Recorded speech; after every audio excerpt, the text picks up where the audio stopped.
할렐루야. 하나님의 크고 크신 은혜와 평강이 여러분 모두에게 충만하게 임하기를 주님의 이름으로 축복합니다. 우리 옆에 분들을 같이 인사하겠습니다. 사랑합니다. 축복합니다. 사랑합니다. 축복합니다.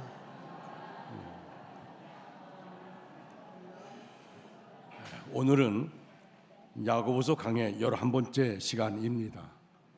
인생은 어떤 지혜를 붙들고 살아가느냐에 따라 전혀 다른 결과를 맺게 됩니다. 같은 문제를 만나도 어떤 사람은 낙심하고 무너지지만 어떤 사람은 믿음으로 일어섭니다. 같은 상처를 받아도 어떤 사람은 미움과 원망에 사로잡히지만 어떤 사람은 용서함으로 하나님의 은혜를 경험합니다. 같은 고난을 만나도 어떤 사람은 불평과 원망 가운데 머물지만 어떤 사람은 기도에 무릎을 꿇고 더 큰 은혜를 받습니다. 무엇이 이런 차이를 만들어 냅니까? 환경의 차이입니까? 능력의 차이입니까? 배움의 차이입니까? 아닙니다. 그 차이는 바로 어떤 지혜를 따라 살아가느냐의 차이입니다. 생각이 다르면 말이 달라지고, 말이 다르면 행동이 달라지며, 행동이 다르면 결국 인생의 열매가 달라집니다. 오늘 본문에서 야고보는 우리 앞에 두 가지 지혜를 보여줍니다. 하나는 땅의 지혜입니다. 이 지혜는 시기하게 하고 다투게 하고 분열하게 하고 결국 자신도 무너지고 공동체도 무너지게 만듭니다. 그러나 또 하나의 지혜가 있습니다. 바로 위로부터 난 하나님의 지혜입니다. 이 지혜는 사람을 살립니다. 가정을 살립니다. 교회를 살립니다. 그리고 하나님의 나라를 세워갑니다. 사랑하는 여러분, 오늘 하나님께서 오늘 우리 모두에게 질문하십니다. 너는 지금 어떤 지혜를 따라 살아가고 있느냐? 내 생각을 붙들고 살아가고 있습니까? 아니면 하나님의 뜻을 붙들고 살아가고 있습니까? 내 자존심을 세우고 있습니까? 아니면 십자가를 붙들고 있습니까? 내 고집을 따라 가고 있습니까? 아니면 성령의 인도하심에 순종하고 있습니까?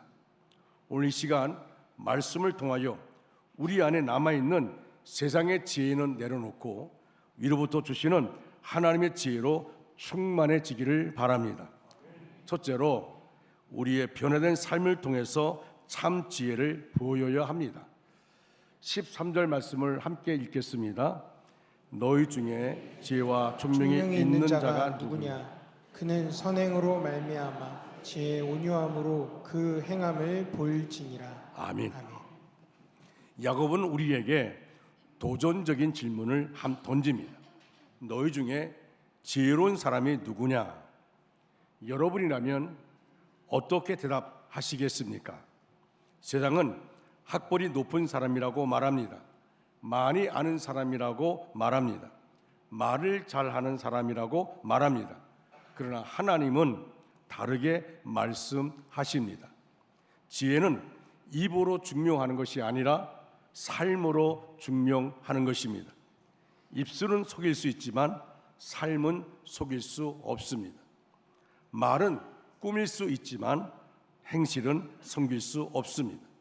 사람은 우리의 말을 듣지만 하나님은 우리의 삶을 보십니다. 예수님께서도 말씀하십니다. 그들의 열매로 그들을 알리라. 하나님 우리가 얼마나 많이 아는가 보다 얼마나 순종하며 사는가를 보십니다. 얼마나 오래 믿었는가 보다 얼마나 예수님을 닮아가는가를 보십니다. 그래서 야고보는 참된 지혜의 열매를 두 가지로 말씀합니다. 첫째는 선행입니다. 참된 지혜는 반드시 행동으로 나타납니다. 믿음이 있으면 순종이 나타납니다. 사랑이 있으면 섬김이 나타납니다. 은혜를 받으면 나눔이 나타납니다. 그리고 지혜가 있으면 선한 열매가 나타납니다. 입술로만 믿는 믿음은 죽은 믿음입니다. 행함으로 나타나는 믿음이 살아있는 믿음입니다. 둘째는 온유함입니다. 온유는 약함이 아닙니다. 비겁함도 아닙니다. 힘이 없어서 참는 것도 아닙니다. 온유는 하나님께 붙들린 사람의 힘입니다. 성령께 사로잡힌 사람의 능력입니다. 화낼 수 있지만 참는 것입니다. 따질 수 있지만 양보하는 것입니다. 복수할 수 있지만 용서하는 것입니다. 상처받았지만 품어주는 것입니다. 이것이 바로 하늘의 지혜가 만들어내는 온유함입니다. 예수님께서 말씀하셨습니다. 나는 마음이 온유하고 겸손하니. 예수님의 능력은 기적만이 아닙니다. 예수님의 진짜 능력은 십자가를 끝까지 지신 온유함입니다. 어느 교수 부부의 이야기입니다. 두 사람 모두 교수였습니다. 많이 배웠고 사회적으로 성공한 사람들이었습니다. 그러나 가정에는 웃음이 없었습니다. 서로 지기 싫어했습니다. 누가 더 옳은지만 따졌습니다. 사랑보다 자존심이 컸고 이해보다 논리가 앞섰습니다. 그러던 어느 날 예수님을 믿게 되었습니다. 그리고 어느 날 남편이 처음으로 아내에게 이렇게 말합니다. 여보, 내가 잘못했어. 미안해. 아주 짧은 한마디였습니다. 그런데 아내가 눈물을 쏟기 시작했습니다. 20년 동안 한 번도 들어보지 못한 말이었기 때문입니다. 사랑하는 여러분, 가정을 살리는 사람은 똑똑한 사람이 아닙니다. 먼저 사과할 줄 아는 사람입니다. 교회를 살리는 사람은 강한 사람이 아닙니다. 먼저 용서할 줄 아는 사람입니다. 사람을 살리는 사람은 자기 의를 주장하는 사람이 아닙니다. 십자가 앞에 자신을 내려놓는 사람입니다. 오늘 우리 가정에 필요한 것도 더 많은 지식이 아닙니다. 우리 교회에 필요한 것도 더 많은 경험이 아닙니다. 하늘의 지혜에서 나오는 온유함입니다. 먼저 손 내미는 사랑입니다. 먼저 무릎 꿇는 겸손입니다. 먼저 용서하는 은혜입니다. 두 번째로 거짓된 지혜의 모습을 살펴봅니다. 14절 말씀을 함께 읽겠습니다. 그러나 너희 마음속에 독한 시기와 다툼이 있으면 자랑하지 말라. 진리를 거슬러 거짓말하지 말라. 아멘. 야고보는 거짓된 지혜의 뿌리가 무엇인지 말씀합니다. 그것은 지혜의 문제가 아니라 마음의 문제입니다. 마음속에 시기가 있고 마음속에 다툼이 있기 때문에 남에게 지기 싫어합니다. 자신을 높이려 하고 자신을 드러내려 하고 결국 거짓과 가식이 나타나게 됩니다. 여러분, 하나님은 우리의 말보다 마음을 보십니다. 겉으로는 진리를 말하는 것 같지만 그 안에 시기와 경쟁심이 있다면 그것은 하나님께서 기뻐하시는 지혜가 아닙니다. 어느 학교에서 새해를 맞아서 선생님들에게 새해 결심을 적어내도록 했습니다. 교장 선생님이 몇 사람의 결심을 읽어주고 있는데 한 선생님이 벌떡 일어나 화를 내며 말했습니다. 왜 제 것을 읽지 않습니까? 라고 말했습니다. 교장 선생님은 미안하다고 하면서 그 선생님의 결심을 찾아 읽었습니다. 그 내용은 이러했습니다. 나는 올해 절대로 사소한 일에 화를 내지 않겠습니다. 모두가 웃을 수밖에 없었습니다. 여러분, 말이 중요한 것이 아닙니다. 마음이 바뀌어야 합니다. 하나님께서 원하시는 것은 겉모습의 변화가 아닙니다. 마음의 변화입니다. 오늘 본문 15절, 16절은 거짓된 지혜의 정체를 더욱 분명하게 보여주고 있습니다. 같이 한번 읽을까요? 같이 읽겠습니다. 시작. 이러한 지혜는 위로부터 내려온 것이 아니요 땅 위의 것이요 정욕의 것이요 귀신의 것이니 시기와 다툼이 있는 곳에는 혼란과 모든 악한 일이 있음이라. 아멘. 아멘. 야고보는 매우 강한 표현을 사용합니다. 세상의 지혜는 땅의 것이고 정욕의 것이고 귀신의 것이라고 말합니다. 왜 그렇습니까? 그 결과는 분열이기 때문입니다. 시기가 있는 곳에는 평안이 없습니다. 다툼이 있는 곳에는 화목이 없습니다. 교만이 있는 곳에는 은혜가 머물지 않습니다.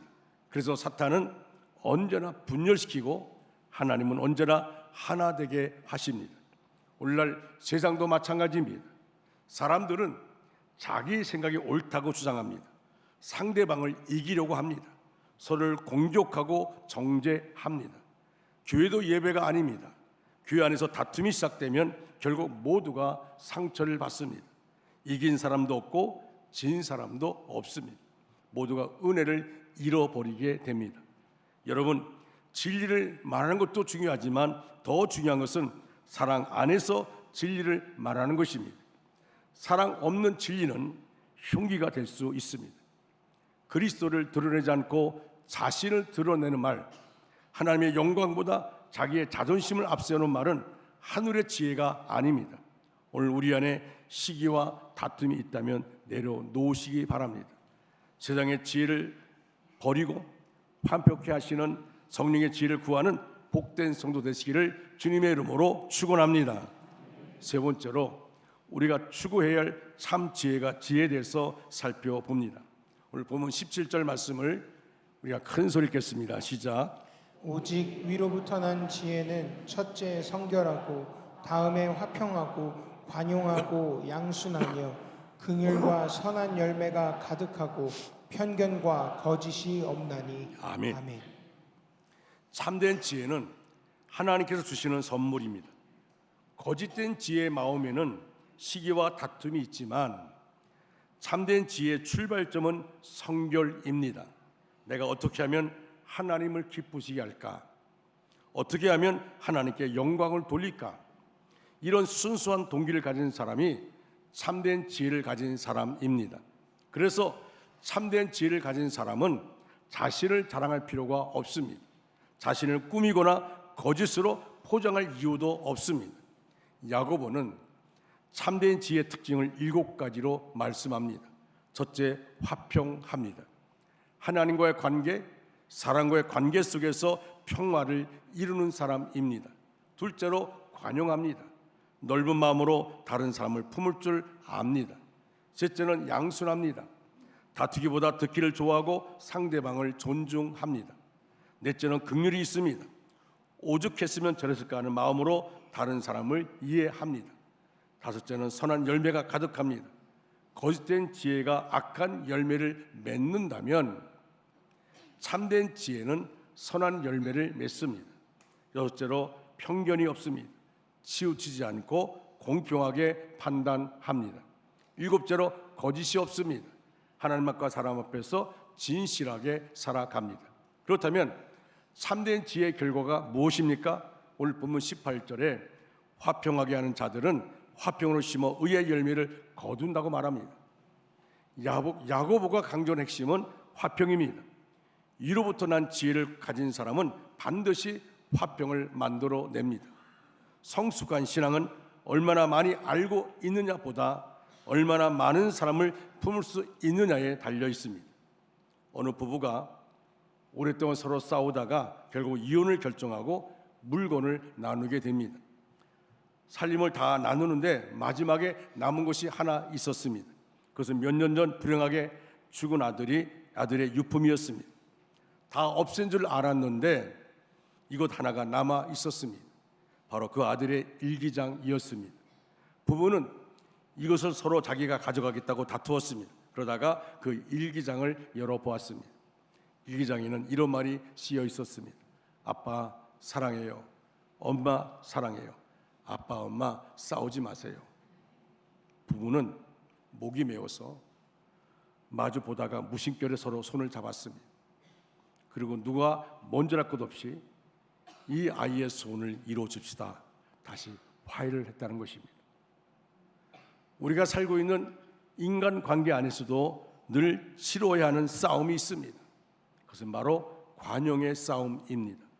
도무지 이해할 수 없는 사람을 만날 때가 있습니다.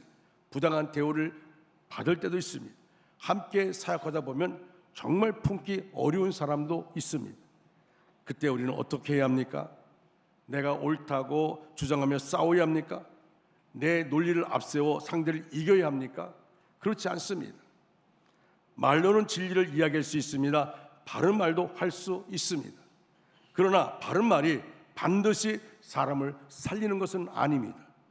사랑이 없는 진리는 상처가 될 수 있고 겸손이 없는 진리는 칼이 될 수 있습니다. 그래서 주님은 마태복음 5장 9절에서 이렇게 말씀합니다. 화평하게 하는 자는 복이 있나니 그들이 하나님의 아들이라 일컬음을 받을 것이요. 하나님의 자녀는 분쟁을 만드는 사람이 아닙니다. 평화를 만드는 사람입니다. 여러분, 오늘 우리에게 필요한 것은 내가 옳다고 주장하는 증명하는 능력이 아닙니다. 사람을 품는 마음입니다. 공동체를 세우는 그런 사랑입니다. 십자가의 지혜입니다.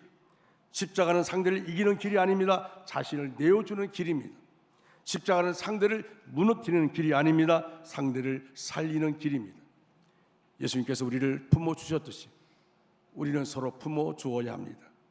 허물을 덮어주고 실수를 용납해주고 사랑으로 세워 주어야 합니다. 이것이 바로 위로부터 난 지혜입니다. 여러분, 교회 안에서 가장 중요한 가치는 화평입니다. 일이 조금 늦어질 수 있습니다. 내 뜻이 받아들이지 않을 수도 있습니다. 그러나 공동체를 깨트리면서까지 해야 할 일은 아닙니다. 하늘의 지혜를 가진 사람은 자기의 옳음을 증명하는 사람이 아니라 공동체를 살리는 사람입니다. 저는 목회하면서 오늘 야고보서의 말씀을 몸으로 배웠습니다. 돌이켜보면 하나님께서 이상하게도 저는 늘 갈등이 있어서 서로 싸우는 교회로 보냈습니다. 교회가 회복되고 안정이 찾고 부흥이 되어지면 또 다른 갈등이 있는 곳으로 저를 보냈습니다. 저는 40살에 심각한 갈등으로 서로 싸우는 당진에 있는 교회에 부임했습니다. 처음에는 정말 쉽지 않았습니다. 그러나 하나님께서 강권적으로 역사하셨고 성도들이 하나가 되기 시작했고 교회는 회복되었습니다. 물론 그 가운데는 제가 독한 마음으로 기도했던 잘못된 죄도 있습니다. 하나님 아버지, 이 문제 해결해 주지 않으시면 나 목회 안 하겠습니다. 그런데 하나님이 한 분을 세상에서 떠나보내게 하시더라고요. 그리고 해결되었어요. 목사에게 되들면 죽는다는 말을 하면서 해결되었습니다. 그것이 저에게는 큰 아픔이고 십자가였습니다. 지금도 그것만 생각하면 회개하게 되어집니다. 어쨌든 강권을 역사하셨고, 그리고 교회가, 당진 교회가 중소중앙지방에서 가장 큰 교회가 되었습니다. 저는 당연히 그곳에서 은퇴할 줄 알았습니다. 또 제가 그때 총회 서기로 당선되었습니다. 그런데 하나님은 저를 몰아가기 시작했습니다. 잠을 잘 수가 없었습니다. 계속 깨어서 기도하게 만듭니다. 계속 깨어서 기도하게 합니다. 아니면 또 안 됩니다. 나 여기가 좋습니다. 하나님께서 저를 몰아서 서울로 보냈습니다. 솔직히 말씀드리면 정말 가기 싫었습니다. 근데 가보니까 당진교회 초창기보다 더 심각한 상황이 기다리고 있었습니다. 예배는 함께 드리지만 마음은 갈라져 있었습니다. 상처가 깊었습니다. 불신이 깊었습니다. 성도들은 양쪽으로 나뉘어 있었고 모두 저에게 자기 편에 들라고 말합니다. 그러나 기도하면서 바라보니 한쪽만 잘못한 것이 아니었습니다. 양쪽 모두 상처가 있었고 양쪽 모두 하나님의 은혜가 필요했습니다. 그래서 어느 편도 들지 않았습니다. 오직 교회를 살리는 길이 무엇인지만 붙들었습니다. 그때부터 양쪽에서 저를 공격하기 시작했습니다. 억울한 말도 들었습니다. 오해도 받았습니다. 마음에 깊은 상처가 되는 말도 많이 들었습니다. 인간적으로 너무너무 억울했습니다. 그러나 그 시간 견디게 한 것은 오직 기도였습니다. 저는 특별한 일이 없는 한 목요일마다 기도원에 갔는데 기도원에 갈 때마다 너무 힘들어서, 그래서 바닥을 치며 울면서 어릴 땐 떼굴떼굴 구르면서 왜 하나님 나를 이렇게 쓰시냐고 그렇게 하나님께 원망할 때가 있었습니다. 정말 그때는 기도하지 않으면 견딜 수 없는, 저는 목요일 날 기도 가는 게 없었으면 저는 이곳에 서 있지 않을 것입니다. 목회를 포기했을 겁니다. 그런데 어느 날 기도원에서 눈물로 기도하는데 하나님께서 제 마음에 강하게 말씀하셨습니다. 네가 옳음을 증명하러 가지 말고 교회를 살려라. 너 억울하지만 네 억울함을 때문에 하지 말고 교회를 살려라. 그 말씀 앞에 무너졌습니다. 그 순간 깨달았습니다. 내 자존심보다 교회가 중요했습니다. 내 명예보다 영혼이 중요했습니다. 내 권리보다 하나님이 중요했습니다. 그래서 더 이상 나를 변호하려 하지 않았습니다. 무슨 말을 들어도 대응하지 않았습니다. 누가 옳은가를 따지기보다 교회의 화해와 회복을 위해서 기도했습니다. 그리고 교회가 안정을 찾아갈 때 교회 성도들을 화해시키고 그리고 이곳에 원주중앙교회로 부임하게 되었습니다. 저는 지금도 생각합니다. 제가 능력이 많아서 실력이 많아서 가는 곳마다 교회가 부흥한 것이 아닙니다. 난 단지 하나님 말씀에 순종한 것뿐입니다. 근데 하나님이 해 주셨습니다. 하나님께서 부흥시켜 주셨습니다. 여러분, 저는 담대하게 얘기할 수 있습니다. 우리가 하나님의 기쁨 되어지면 하나님은 우리의 문제를 해결해 주십니다. 이것은 사실입니다. 하나님이 어떤 말씀을 주시든지 내가 감당할 수 없는 말씀이라 할지라도 그 말씀 붙잡으면 하나님이 역사하십니다. 하나님이 일하심을 보게 되어집니다. 저는 분명히 깨달았습니다. 이기는 것이 진짜 이기는 것이 아닙니다. 내가 옳다는 것을 증명하는 것이 승리가 아닙니다. 한 영혼을 살리는 것이 승리입니다. 교회를 살리는 것이 승리입니다. 여러분, 사람을 무너뜨리는 것은 세상의 지혜입니다. 사람을 살리는 것은 하나님의 지혜입니다. 상대를 정죄하는 것은 땅의 지혜입니다. 상대를 품는 것은 하늘의 지혜입니다. 십자가는 상대를 꺾는 길이 아닙니다. 십자가는 나를 내려놓아 다른 사람을 살리는 길입니다. 여러분, 오늘 우리에게도 이런 지혜가 필요합니다. 허물 없는 사람 없습니다. 실수 없는 사람 없습니다.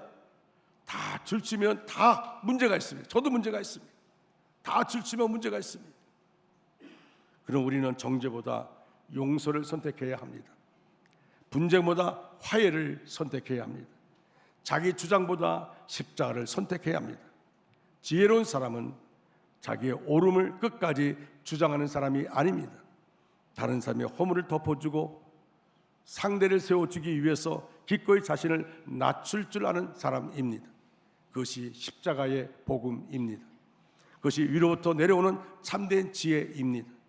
그러한 하늘의 지혜가 우리 모든 성도들의 가정과 삶과 교회 가운데 충만하기를 주님의 이름으로 축원합니다. 사랑하는 중앙가정 여러분, 말씀을 마무리합니다. 오늘 하나님께서 우리에게 묻습니다. 너희 중에 지혜와 총명이 있는 자가 누구냐? 참된 지혜는 많이 아는 것이 아닙니다. 참된 지혜는 사람을 이기는 것이 아닙니다. 참된 지혜는 사람을 살리는 것입니다. 오늘 우리 안에 시기와 질투를 버리십시오. 분노를 버리십시오. 미움을 버리십시오. 용서하지 못하는 마음을 십자가 앞에 내려놓으십시오. 십자가는 하나님의 지혜입니다.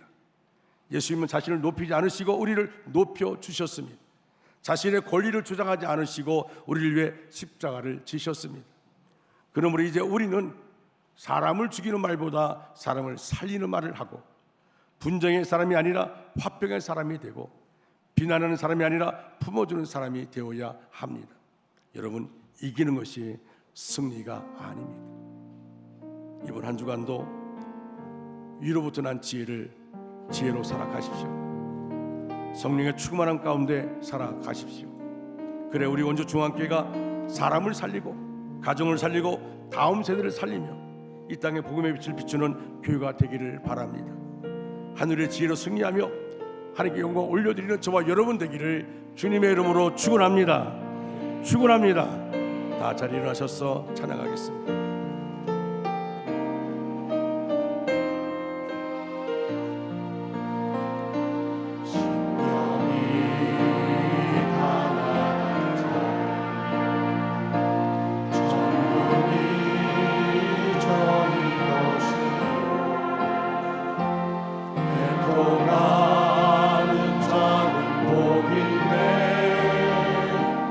위로를 받을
사랑과 은혜가 풍성하신 하나님 아버지, 오늘도 살아계신 말씀으로 우리를 깨우시고 하늘의 지혜를 사모하게 하시니 감사합니다. 하나님, 이 시간 우리의 죄를 회개합니다. 우리는 하늘의 지혜보다 세상의 지혜를 따랐고, 겸손보다 교만을, 화평보다 다툼을, 사랑보다 정죄를 선택했습니다. 주여, 우리를 불쌍히 여겨 주옵소서. 예수 그리스도의 보혈로 우리의 심령을 깨끗하게 씻어 주옵소서. 독한 시기와 질투를 제거하여 주옵소서. 분노와 미움을 제거하여 주옵소서. 상처와 원망을 십자가 아래 내려놓게 하여 주옵소서. 성령님, 이 시간 우리 가운데 강하게 임하여 주옵소서. 식어진 심령을 다시 뜨겁게 하시고 무너진 기도의 재단을 회복시켜 주옵소서. 잃어버린 예배의 감격을 회복시켜 주옵소서. 육신의 질병을 치료하여 주옵소서. 상한 마음을 만져 주옵소서. 지친 영혼에 새 힘을 부어 주옵소서. 두려움은 떠나가게 하시고, 염려는 떠나가게 하시고, 낙심은 떠나가게 하시고, 예수 그리스도의 생명과 평강으로 충만하게 하여 주옵소서. 하나님, 성도들의 가정과 직장과 사업장을 축복하여 주옵소서. 닫힌 문을 열어주시고 막힌 길을 열어주시고 수고한 손길 위에 형통의 은혜를 베풀어 주옵소서. 원주 중학교 위에 성령의 바람을 불게 하옵소서. 성령의 불이 타오르게 하옵소서. 성령의 능력이 나타나게 하옵소서. 분열은 떠나가게 하시고 다툼은 떠나가게 하시고 사랑과 화평이 강물처럼 흐르게 하여 주옵소서. 다음 세대를 축복하여 주옵소서. 우리의 자녀들을 믿음의 용사로 세워주시고 믿음과 기도가 세대를 이어 흐르게 하여 주옵소서.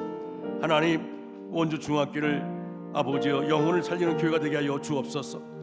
기도가 살아있는 교회, 성령으로 충만한 교회로 사용하여 주옵소서.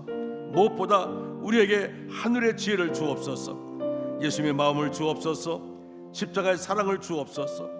분쟁을 만드는 사람이 아니라 화평을 만드는 사람으로, 상처를 주는 사람이 아니라 사람을 살리는 사람으로, 어딜 가든지 생명의 열매를 맺는 하나님의 사람으로 살아가게 하여 주시옵소서. 이제는 우리 주 예수 그리스도의 크신 은혜와 하나님 아버지의 한량없인 사랑하심과 성령님의 감동하시며 교통하시고 충만하게 하시는 역사가 세상의 지혜가 아니라 위로부터 오는 하나님의 지혜를 구하며 성결과 화평과 관용과 온유의 열매를 맺고 분열이 있는 곳에 화해를, 미움 있는 곳에 사랑을, 다툼 있는 곳에 화평을 심으며 십자가의 사랑으로 가정과 교회와 세상을 섬기기를 결단하는 주의 모든 성도 위에, 그들의 가정과 자녀들 위에, 직장과 사업장 위에, 병상 있는 환우들 위에, 그리고 다음 세대와 원주 중앙교회 위에, 파송된 선교사들과 이 나라와 민족 위에 이제부터 영원토록 함께 하시기를 간절히 축원하옵나이다. 아멘.